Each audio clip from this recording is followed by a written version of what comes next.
It was almost summer on the island of Sodor. All the engines were busy. They were looking forward to the start of the holiday season.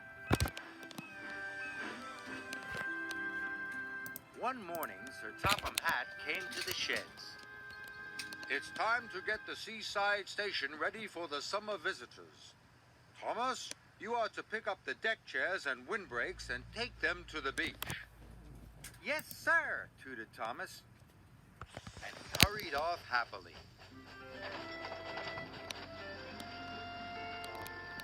You're looking very cheerful, Thomas, wailed Diesel. Thomas told Diesel all about his exciting job. Haven't you heard about the curse of the cliffs? Wailed Diesel. No, tooted Thomas nervously. Diesel snorted. Whenever the first engine of the holiday season goes around the headland, a terrible fog comes down over the cliffs. Thomas didn't like the sound of that at all. The engine loses its way, and nobody knows where it goes. Diesel chugged away, leaving Thomas very unhappy indeed. He wished that he didn't have to go to the beach after all. Thomas dragged his wheels slowly along the track. He was very worried. Finally, Thomas reached the supply shed. Workers had loaded his freight cars with windbreaks and deck chairs. Thomas puffed slowly on his way. He was thinking about the curse of the cliffs. Suddenly, he saw Harold the helicopter. Harold had bad news. Thick fog rolling in on the headland, Harold shouted. Puff carefully, Thomas. And Harold whirred away over the treetops. Thomas was very scared now. What if what Diesel said about the curse of the cliffs is true, tooted Thomas? I could get lost in the fog and never be seen again. Thomas puffed fearfully towards the cliffs.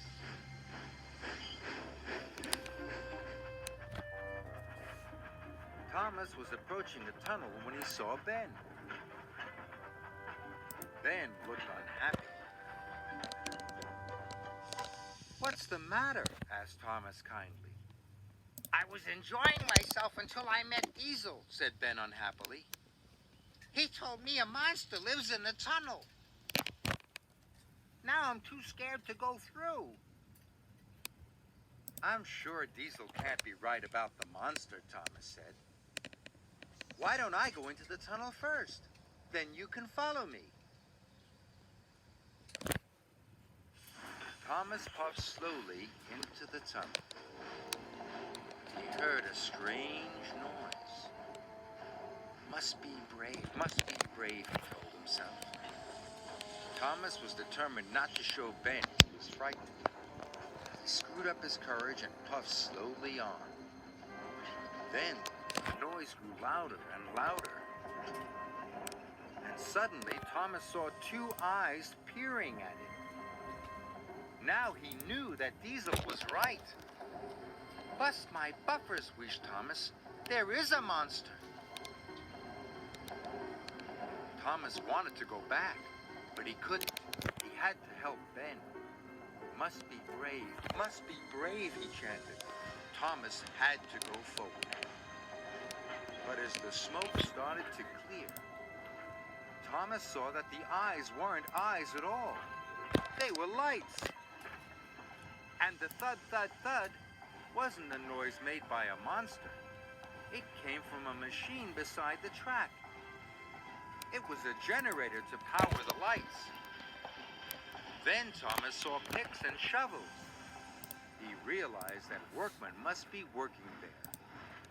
Diesel was wrong. There's no monster in the tunnel after all. Soon Thomas came across the workers making tea. Thomas tooted to the workmen happily. Ben was also very relieved. You're a very brave engine, said Ben. Now I can finish my job.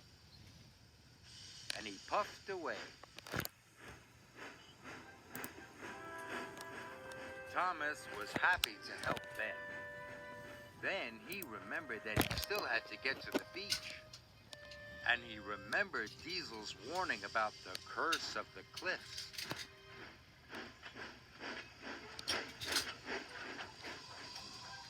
Thomas felt very nervous as he puffed towards the headland.